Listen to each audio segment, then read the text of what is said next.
Hello friends, welcome to Angel maths competition. तो friends, आज की वीडियो स्टार्ट करेंगे बहुत ही ज़बरदस्त कॉन्सेप्ट के साथ। और यह वीडियो हमारी यूपी पुलिस 2023 से रिलेटेड मैथ का मॉक टेस्ट नंबर 9 से रिलेटेड है। तो इस वीडियो में बहुत ही ज़बरदस्त क्वेश्चनों का सॉल्यूशन आपको देखने को मिलेगा। जैसे कि पहला क्वेश्चन हमारी वीडियो का बहुत ही ज़बरदस्त क्वेश्चन है। तो आइए देखते हैं क्वेश्चनों का सॉल्यूशन। एक परीक्षा में ए को पी की अपेक्षा 25% अधिक अंक मिले। देखो, ए को बी की अपेक्षा और फिर बी को सी की अपेक्षा 10% कम अंक मिले, फिर सी को डी की अपेक्षा 25% अधिक अंक मिले।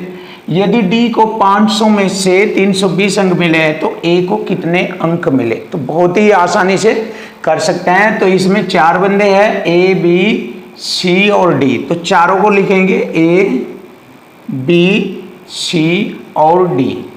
अब देखिए, एक दूसरे की कंपेयर कर रहे हैं कि मुझे तुमसे ज़्यादा और उसको उससे ज़्यादा, उसको उससे ज़्यादा अंक मिल रहे हैं परसेंट में। तो जब इस तरह से क्वेश्चन चलता है, एक दूसरे की कंपेयर करते हुए क्वेश्चन चलता है, तो ऐसे क्वेश्चनों में आसान होता है, बिल्कुल इजी होता है, उसको बाद वाले की कंडीशन के अनुसार उसको लिखते हुए चलते हैं पीछे के अकॉर्डिंग। ऐसे जैसे यहाँ पर सी को डी की अपेक्षा कितने परसेंट अंक मिले हैं, तो यहाँ से पीछे की ओर से ऐसे क्वेश्चनों का सॉल्यूशन किया जाता है। तो देखिए, यहाँ पर है ये सी को डी की अपेक्षा 25% अधिक अंक। तो सी की अपेक्षा इसे 25% अधिक अंक, तो 5 और 4 के रेशो में लिखेंगे, क्योंकि ये 25 चौका 100 हो गया और ये 25 पंजे 125, तो इससे ये 25% अधिक है। ऐसे इसको लिखना है बिल्कुल इजी तरीके से। फिर B को C से पूछा गया है, तो B को C की अपेक्षा 10% अंक कम मिले हैं। देखो, B को इसकी अपेक्षा 10 कम, तो 5 का 90% होता है 4.5। देख लीजिए, 9 पंजे 45, 5 का 90 यानी 10% कम है, तो 100 में से घटाकर लिखेंगे ऐसे 5 का 90%। 0 से 0, 9 पंजे 45 और 10 से भाग करेंगे 4.5, ऐसे लिख लेते हैं ये। फिर ए की बारी आई, ए को बी की अपेक्षा 25% अधिक अंक मिले। देखो, 4.5 का 25% अधिक यानी कि 5/4 होता है। देखिए, 4.5 का 5/4 होता है 25% अधिक, मीन्स हो गया 5 पंजे 25, 2 हासिल, 5 चौक 20, 2 22, 22.4। तो यहाँ पर ए को मिलेगा 22.5 और बटे में 4। ये इन चारों को ये रूप मिलते हैं। देखो, इन चारों को इस रूप में अंक मिलते हैं। तो यहाँ मैंने इनका छोटे से छोटा रेशो बनाया है। अब मैं इसको आसानी से कर दूंगा। देखो, बिल्कुल सिंपल तरीके से इक्वल टू इक्वल की फॉर्म में। यदि डी को 500 में से 320 अंक मिले, देखो डी के बराबर ये है हमारे 500 में से कितने अंक मिले, 320 अंक। तो ये 4 का रेशो 320 के बराबर है, तो मतलब एक रेशो की वैल्यू आ जाएगी 80, 4 अटे 32 और ये 0, तो एक रेशो की वैल्यू है 80। पूछा है ए को कितने अंक मिले हैं, तो ए वाली कंडीशन में गुणा कर दीजिए 80 की, तो ए को मिलने वाले अंक प्राप्त हो जाएंगे। 1 से 1 0 अटी 4 दूनी 8, 225 रह जाएगा यहाँ, 225 दूनी 450। तो ए को मिले अंक है 450 यानी 450, और यही हमारे क्वेश्चन का आंसर बन गया 450, ऑप्शन बी। तो देखिए फ्रेंड्स, इस प्रकार से आपको क्वेश्चन सीखना है, करना है। आप जैसे चाहे ऐसे कर सकते हैं, बस आपको क्वेश्चन की लैंग्वेज और उसमें दिए गए टैक्स के अकॉर्डिंग क्वेश्चन सॉल्व करना। देखिए नेक्स्ट क्वेश्चन, 900 अधिकतम अंकों में से ए ने एक विषय में 72% अंक प्राप्त किए। देखो, 900 में से ए ने 72% अंक प्राप्त किए।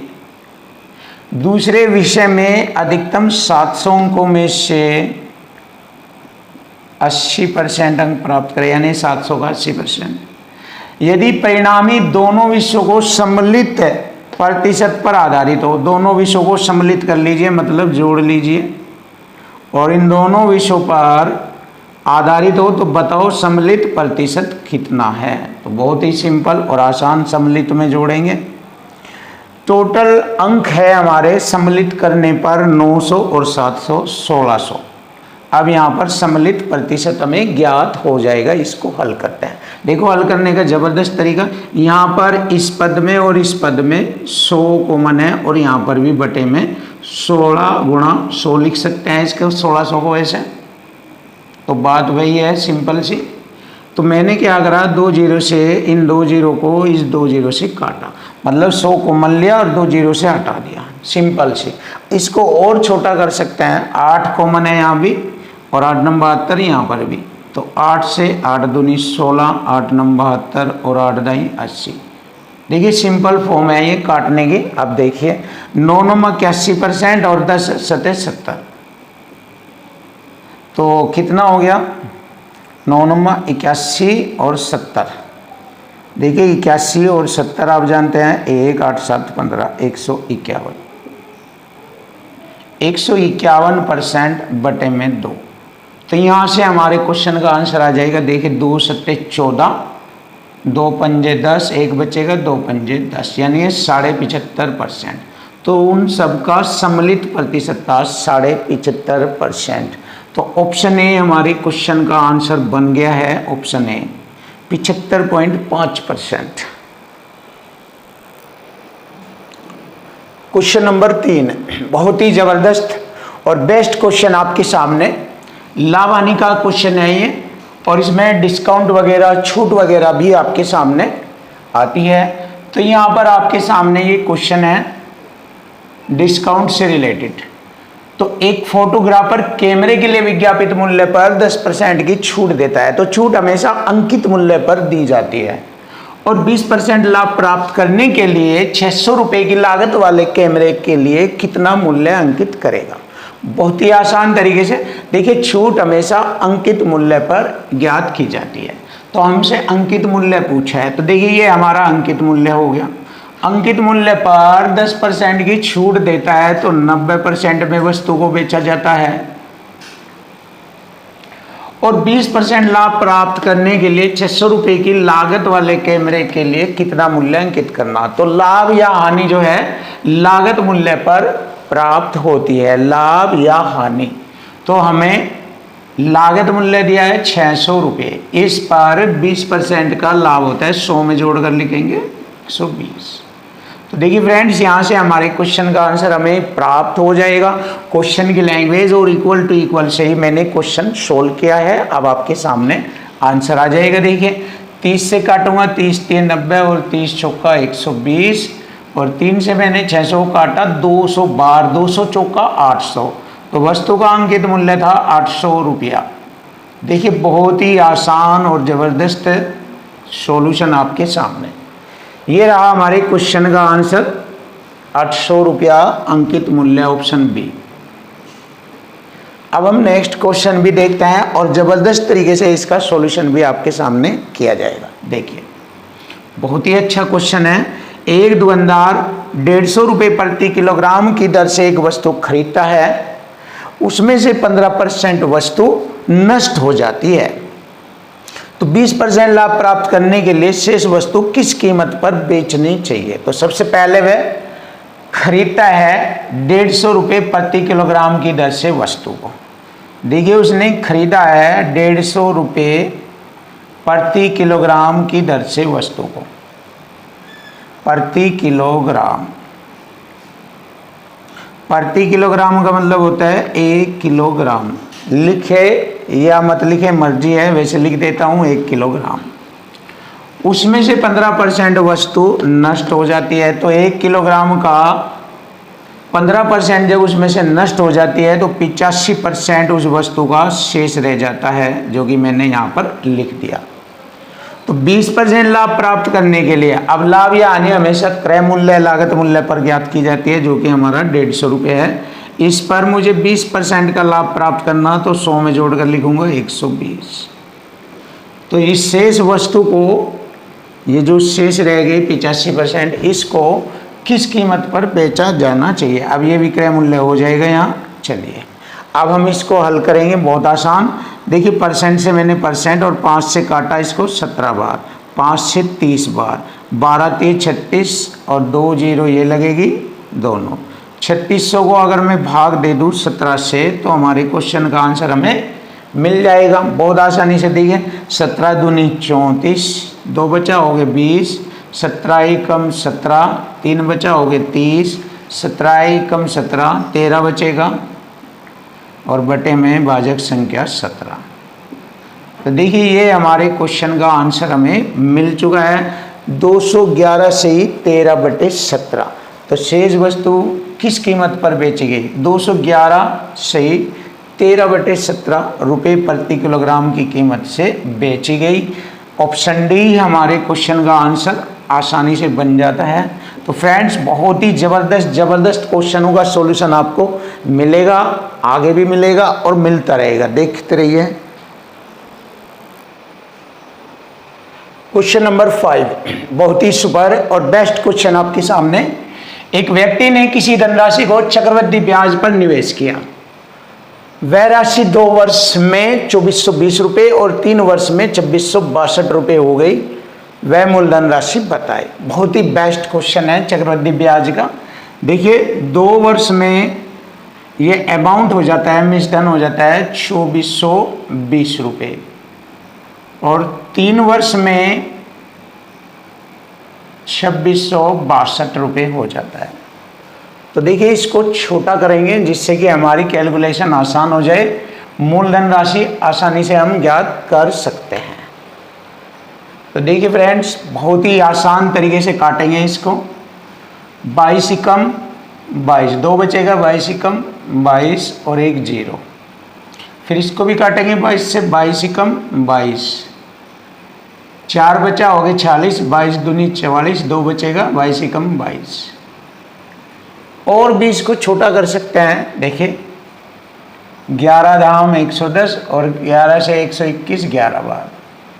अब देखिए यहाँ से इसको बिल्कुल आसान कर सकते हैं। तो इस लेवल के जितने भी क्वेश्चन होंगे आप उन्हें इसी प्रकार आसान कर सकते हो। तो फ्रेंड देखिए बहुत इजी तरीके से हम इसको कर रहे हैं। तो 10 से 11 हो जाता है, 10 से 11 हो जाता है और ये राशि अमाउंट के रूप में है, ये राशि अमाउंट के रूप में है। तो यहाँ पर 2 वर्ष में अमाउंट कितना हो रहा है? 2420 के बराबर हो गया। इधर ये रेशो में, इधर ये संख्या में। और ये कितने वर्ष में हो रही है? 2 वर्ष में। तो यहाँ पर इस पर घात चढ़ा के देंगे, 2 वर्ष के लिए यहाँ पर इसका वर्ग करेंगे। तो यहाँ से हमारा क्वेश्चन बिल्कुल इजी हो जाएगा, आसान हो जाएगा। देखिए इसको यहाँ पर लिख लेते हैं। 11 का वर्ग 121 होता है और 10 का वर्ग 100 होता है बराबर 2420 रुपये। तो 121 दूनी 20 बार कटेगा ये और 20 व 100 की गुणा करेंगे, मूलधन राशि आ जाएगी 2000 रुपये। तो हमारी मूलधन राशि है 2000 रुपये। तो बहुत ही प्यारा और आसान तरीका मैंने आपको बताया है। तो इस लेवल के जितने भी क्वेश्चन होते हैं वे सभी आप ऐसे कर सकते हैं और आपका आंसर आसानी से आ जाएगा। तो 2000 रुपये वह मूलधन राशि है। ऑप्शन बी हमारे क्वेश्चन का आंसर बनता है। नेक्स्ट क्वेश्चन देखते हैं, जबरदस्त तरीके से देखेंगे क्वेश्चन को। 12,500 रुपये पर 1 वर्ष के लिए 8% की दर से सालाना मतलब वार्षिक, और छमाही का मतलब होता है 1 वर्ष में 2 छमाही होती है। 1 वर्ष में 2 छमाही के चक्रवृद्धि ब्याज के बीच में अंतर बताना है। कितने रुपए का अंतर होगा? सिंपल सी बात है। देखिए 1 वर्ष के लिए 8% की दर होगी, 8% लिख लेंगे 8%। और 1 वर्ष में छमाही के लिए लिख लेंगे 2 छमाही होती है। कितनी छमाही होती है 1 वर्ष में? 2 छमाही। और 8% वार्षिक की जो दर है छमाही के हिसाब से 4% प्रति छमाही हो जाएगा। और 4% प्रति छमाही के अकॉर्डिंग हमें चक्रवृद्धि ब्याज की दर फाइंड करनी है। तो इसकी दर ज्ञात करने के लिए हम यहाँ पर लिखेंगे 4 का वर्ग 16 2 अंक छोड़कर 4 दूनी 8। 2 बार इसलिए कर रहे हैं क्योंकि 2 छमाई बनती है, तो 4 दूनी 8। 8.16% ये बनती है छमाई के हिसाब से, और ये सालाना के हिसाब से 8% बनती है। तो यहाँ पर इन दोनों चक्रवृद्धि ब्याज के दर का अंतर ज्ञात करेंगे और फिर उसको रुपये में कन्वर्ट करेंगे। देखो कैसे। 8.16% में से 8 घटाएंगे तो 0.16% बनता है दोनों का अंतर। और ये अंतर किस पर निकालना है? 12,500 का। तो 12,500 रुपये का अंतर हमें बताना है और आंसर हमें लेना है। तो देखो 2 जीरो से मैंने 2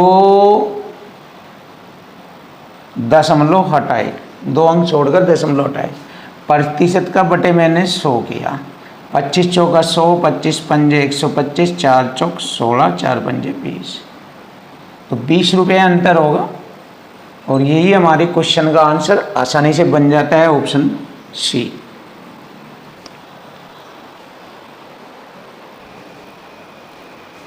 क्वेश्चन नंबर 7 बहुत ही बेस्ट और जबरदस्त क्वेश्चन आपके सामने।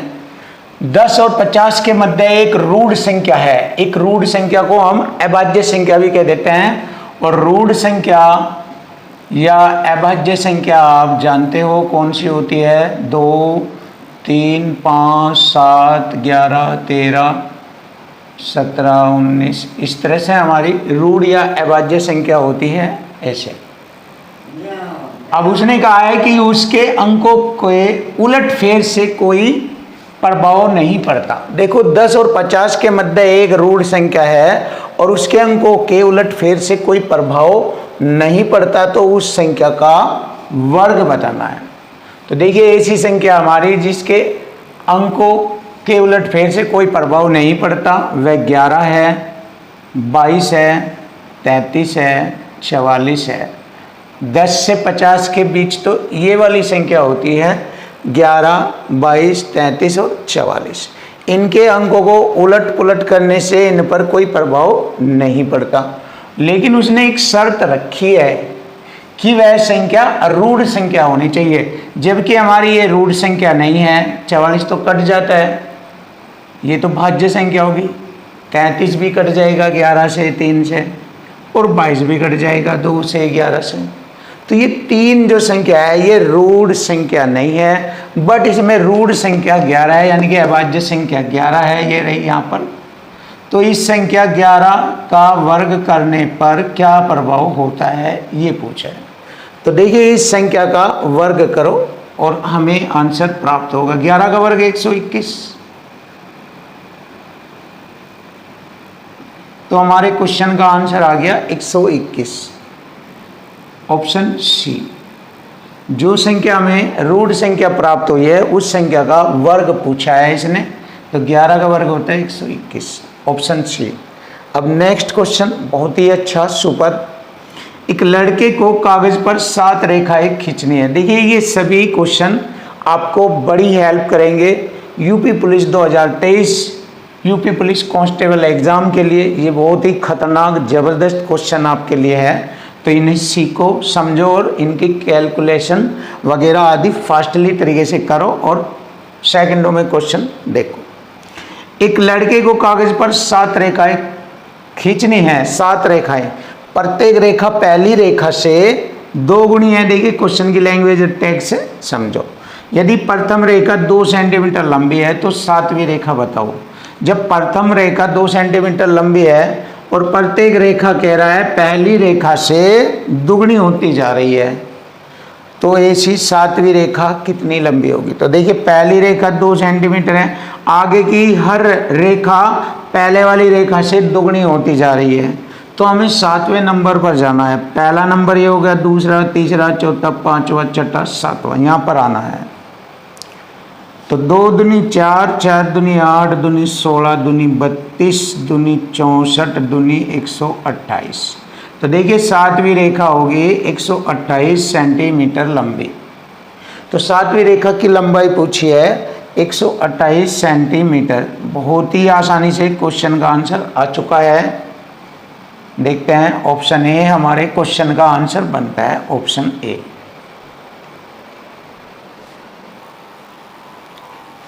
क्वेश्चन नंबर 9 बहुत ही बेस्ट और जबरदस्त क्वेश्चन आपके सामने। ए और बी की आय का अनुपात 5:7 है। देखिए यहाँ पर ए और इधर बी लिखेंगे और ए व बी की आय का अनुपात 5:7 है। आय का अनुपात, ए और बी 4,000 और 5,000 रुपये बचत करते हैं। ए का व्यय बी के व्यय का 66 से ही 2/3% के बराबर है। तो 66 से ही 2/3% होता है 2/3 के। तो इसको 2/3 के रूप में लिखा जाता है, यानी कि ए का अनुपात 2 और बी का अनुपात हो जाएगा 3। ये क्या है इनका व्यय, व्यय मतलब खर्च, खर्च का अनुपात आ गया। अब हमें बचत का लिखना है 4,000 और 5,000 रुपये। तो ए की बचत है, इधर लिखेंगे 4,000 रुपये, बी की बचत 5,000 रुपये है। तो यहाँ से हम डबल क्रॉस मल्टी के अंतर का यूज करेंगे। देखो 5 तिये 15 और 7 दूनी 14, अंतर 1 आ गया रेशो में। अब इधर संख्या लिखेंगे, कैसे देखो, अब इन दोनों का क्रॉस मल्टी करेंगे, अंतर 5 दूनी 10,000 और 4 तिये 12,000, 10 और 12 का अंतर हो गया 2,000 रुपये। तो एक रेशो की वैल्यू आ गई 2,000 रुपये, एक रेशो की वैल्यू आ गई 2,000 रुपये। तो हमसे पूछा है ए व बी की कुल आय बताओ। ए व बी की कुल आय है, ए प्लस बी की कुल आय है 5 और 7 12 में गुणा करेंगे 2,000 की, 12 दूनी 24,000 रुपये। यही हमारे क्वेश्चन का आंसर आ चुका है। बहुत ही खतरनाक, बहुत ज़बरदस्त ऑप्शन है हमारे क्वेश्चन का आंसर। अब देखो नया क्वेश्चन भी आपके सामने बहुत ही बेस्ट ज़बरदस्त है। क्वेश्चन की लैंग्वेज से देखेंगे। एक कक्षा में विद्यार्थियों की कुल संख्या है 75। देखिए यहाँ पर लिख लीजिए 75 है टोटल विद्यार्थी, जिसमें से 33 से 1/3 लड़के हैं। बॉयज़ कितने हैं, लिख लीजिए बॉयज़ 33 से 1/3 का मतलब हो गया 1/3 बॉयज़। तो अब हम बॉयज़ देख लेते हैं। 75 का 1/3 होता है 25 लड़के। देखिए 75 का 1/3 हो गया 25 लड़के। तो बॉयज़ हो गए हमारे, बॉयज़ हो गए 25, शेष गर्ल्स। आगे बढ़ो तथा शेष लड़कियां हैं। तो गर्ल्स मतलब कितनी रह गई, 75 में से 25 तो लड़के हैं, तो 50 लड़कियां रह गई। सभी लड़कों का औसत स्कोर लड़कियों के औसत स्कोर की तुलना में 66 से 2/3% अधिक है। तो इसको हम लिख लेंगे 2/3 का रूप, ये लिख लेंगे हम। यदि सभी विद्यार्थियों का औसत स्कोर 66 है तो लड़कियों का औसत स्कोर बताना। तो बहुत आसान है, देख लीजिए इक्वल टू इक्वल से हल करेंगे। सभी का स्कोर औसत 66 है, तो हम इक्वल टू इक्वल में योग बराबर योग करेंगे। जैसे योग बराबर होता है औसत गुणा संख्या, एवरेज गुणा नंबर, नंबर मतलब संख्या। तो औसत तो ये हो गया, संख्या होगी 75। देखिए योग बराबर योग करूँगा मैं, सभी का औसत है 66 गुणा संख्या से गुणा करेंगे सभी विद्यार्थियों की 75 से, तो योग आ जाएगा। अब हमें इधर भी योग लिखना है लड़के लड़कियों का। तो लड़के हैं 25, लड़कियां हैं 50। ये क्लियर हो गया। अब यहाँ से देखेंगे ये है लड़कों का औसत स्कोर लड़कियों के औसत स्कोर की तुलना में 66 से 2/3% अधिक है। तो लड़कों का हो जाएगा 3 में 2 और जोड़ कर लिखेंगे 5। के कॉन्स्टेंट लिख दो, के कॉन्स्टेंट लिख दो यहाँ पर, जिससे कि हमें कोई दिक्कत ना आए कैलकुलेशन करने में। और लड़कियों का रह गया 3, के कॉन्स्टेंट। अब हो गया योग बराबर योग। इसको हल करेंगे, क्वेश्चन का आंसर आ जाएगा। देखिए सभी में हमारा 25 कॉमन है, छोटा हो जाएगा 25 से, 25 दूनी 50, 25 तिये 75। अब इनको जोड़ेंगे 5 के, 3 दूनी 6 के, 6 5 11 के हो जाएगा बराबर 66 गुणा 3, 11 छिका 66 छत्ती 18 के बराबर आ गया 18। अब हमसे पूछा है लड़कियों का औसत कितना है, तो देखिए यहाँ पर लड़कियों का औसत है, ये लड़कों का हो जाएगा 5 और 3, और लड़कियों का औसत हो जाएगा 3 के। तो लड़कियों का औसत बताना, लड़कियों का औसत यानी कि एवरेज कितना है 3 के कांस्टेंट होता है, 3 गुणा के का मान आ गया 18, 18 3 54, तो लड़कियों का औसत हो गया 54। यही हमारे क्वेश्चन का आंसर है, ऑप्शन ए।